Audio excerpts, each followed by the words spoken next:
GM గారికి, అదేవిధంగా మొట్టమొదటిగా మన ప్రాంతంలో సెంచరీ ప్లైవుడ్ ఫ్యాక్టరీ స్థాపించిన వాళ్ళ చైర్మన్ గారికి, ఎందుకంటే మర్రిపాడు ఆత్మకూరు నియోజకవర్గంలో ఉంది.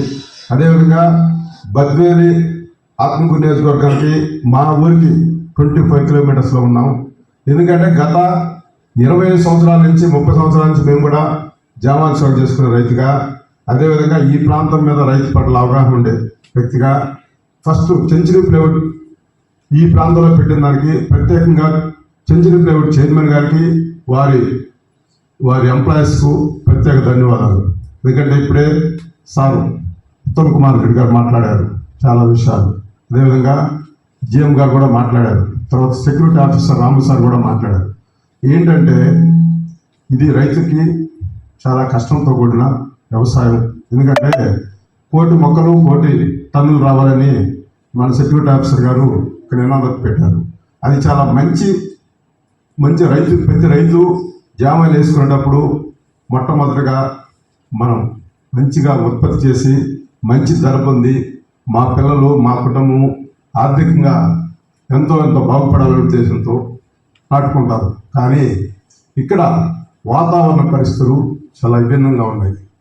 గోదావరి జిల్లాలకి ఈ ప్రాంతాలకి మాకు వేస్ట్ ల్యాండ్స్ ఎక్కువ, వర్షాధారం లేదు. కేవలము వర్షాభావము, వర్షపు నీటితోనే పంట సాగు చేసుకున్నాం. కానీ ఫస్ట్ టైం ఇక్కడ 25 years క్రితం ఈ జామాయిలు సాగు చేసినప్పుడు చాలా మంచిగా ఆ రోజు దిగుబడి వచ్చింది. తర్వాత ఎక్కువ ప్లాంటేషన్ వేసేటప్పుడు వాతావరణంలో మార్పుల వల్ల కారణం తెలియదు, కానీ గతంలో 1 ఎకరాకు వచ్చి 40 టన్నులు వచ్చిన దిగుబడి వచ్చింది. ఈరోజు 10 నుంచి 20 టన్నులు కూడా ఎకరాకి 3 yearsకి 4 yearsకి 20 టన్నులు కూడా రాని పరిస్థితి ఉంది. ఇదంతా రైతులు చాలా కష్టంతో అనేక ఒడిదుడుకులకి లోని పంట పండిస్తారు. కానీ మార్కెట్ కూడా అందరూ ఎంప్లాయీస్ పెద్దోళ్ళు అందరూ ఉన్నారు. రైతు పట్ల ఎప్పుడు రైతు బాగుండాలి, ఈ ఫార్మ్ నడవాలంటే అనేది సూత్రం. కానీ రైతును కూడా మనలో ఒక భాగస్తుడిగా, ఒక కుటుంబ సభ్యుడిగా భావించుకొని మన ఫ్యాక్టరీకి మన ఏదైతే నడవాలనే దాంట్లో ₹1 రైతు కూడా సంపాదించి రైతు కూడా పెట్టుబడి బాను ఎంతో కొంత డబ్బులు రావాలని నినాదం ఉండాలి. ఎందుకంటే ఇంతకుముందు 20 సంవత్సరాల క్రితం 1,800 నుంచి 2,000 రూపాయలు ఉన్నది. తర్వాత 2000-2004 ప్రాంతంలో 6,000, 8,000 రూపాయలు కూడా టన్ను అమ్మింది. ఈరోజు మళ్ళా 3,000-4,000కి వచ్చింది. కారణాలు తెలీదు. ఏరియా పెరిగిందో, యాజమాన్యాలు రకరకాల అవకాశాల వలన వాళ్ళు ఉపయోగపెట్టుకున్నారో తెలీదు. ఫ్యాక్టరీ బాగుండాలి, ఫ్యాక్టరీలో పనిచేసే ఎంప్లాయీస్ అంతా బాగుండాలి, ఈ టీము బాగుండాలి, రైతులు బాగుండాలి, మనందరం బాగుండాలి. కాబట్టి మంచి ఉదయంతో ఇక్కడ రైతు పడే సాధక బాధకాలు కూడా మీ ద్వారా మీ యాజమాన్యాన్ని తెలియజేసి రైతుకి మన ఫ్యాక్టరీ సర్వల్ అయ్యి ఇంకా ఎక్కువ ఇన్వెస్ట్మెంట్ చేసి ఇంకా ఎక్కువ అధిక ఉత్పత్తి అధిక లాభాలు పొందేదాని కోసం రైతు ముఖ్యం. కాబట్టి రైతుని మంచి ఉద్దేశంతో చూసుకుంటారని మీ ద్వారా మా అందరి తరఫున, రైతులందరి తరఫున మీకు కూడా మరొకసారి వినియోగించుకుంటున్నాం. సారు మొట్టమొదటిసారి ఈ సమావేశం జరుపుతున్నాం, మన ఫ్యాక్టరీ పెట్టిందని చెప్పారు. చాలా సంతోషం సార్. ఎందుకంటే ఫ్యాక్టరీ పెట్టిన 2 సంవత్సరాల సందర్భంగా మనం ఇప్పుడు ఇన్ని మొక్కలు ఇచ్చామంటే 50,000 ఎకరాలకి ప్లాంటేషన్కి ఇచ్చామని చెప్పారు. ఇంకా ప్లాంటేషన్ పెరగదు. ఎందుకంటే విస్తారంగా ఈ ప్రాంతంలో చాలా ఏరియా ఉంది.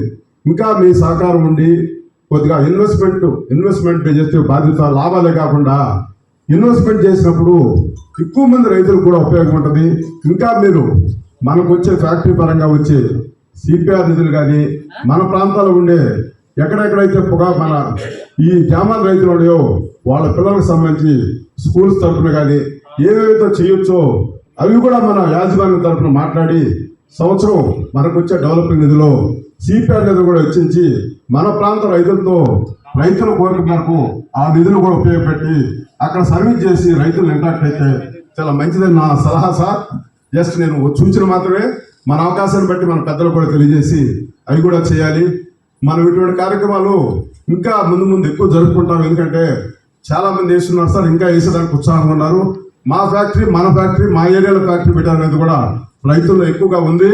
ఇది దృష్టిలో పెట్టుకొని మీరు మంచిగా మీరు ఎందుకంటే మన పదే పదే నేను చెప్పేది ఒకటే సార్, రైతుగా ఒక చిన్న ఆశ ఉంటుంది. ఎందుకంటే పంట పెట్టేటప్పుడే ఇది ఎంతో అంత లాభం రావాలి, అందరిలాగా మనం ఉండాలి, వాళ్ళలో మేము ఒకటి ఉండాలని కోరుకుంటాం. కాబట్టి మీరు కూడా ఇదంతా మన కుటుంబ సభ్యులుగా భావించుకొని మనము ఎక్కడైతే ఫస్ట్ మనం రైతు అనేవాడు ఉంటేనే ఫ్యాక్టరీ అన్నాం, దీన్ని 1,000 కోట్ల రూపాయలు పెట్టి ఇంతమందికి ఉపాధి కల్పించి ఇంత మనం సర్వీస్ చేస్తున్నాం. దాంట్లో భాగంగా రైతుకు కూడా మన సర్వీస్ నిరంతరం కొనసాగించుకొని ఈ ఫ్యాక్టరీని ఇంకా ఉన్నత స్థితికి వెళ్ళి ఇంకా మంచిగా ఈ ప్రాంత రైతులు కూడా చాలా మంచివారని మీ ద్వారా మేము కూడా కోఆర్డినేషన్ చేసి ఈ అవకాశం మీ ద్వారా జరిపితే మంచిదని కోరుకుంటూ ఈ మీటింగ్ ఏర్పాటు చేసిన మన సార్ వాళ్ళకి, అదేవిధంగా వాళ్ళ ఫీల్డ్ స్టాఫ్కి అందరికీ మరొకసారి ధన్యవాదాలు తెలియజేసుకుంటూ చాలా థ్యాంక్ యూ సార్.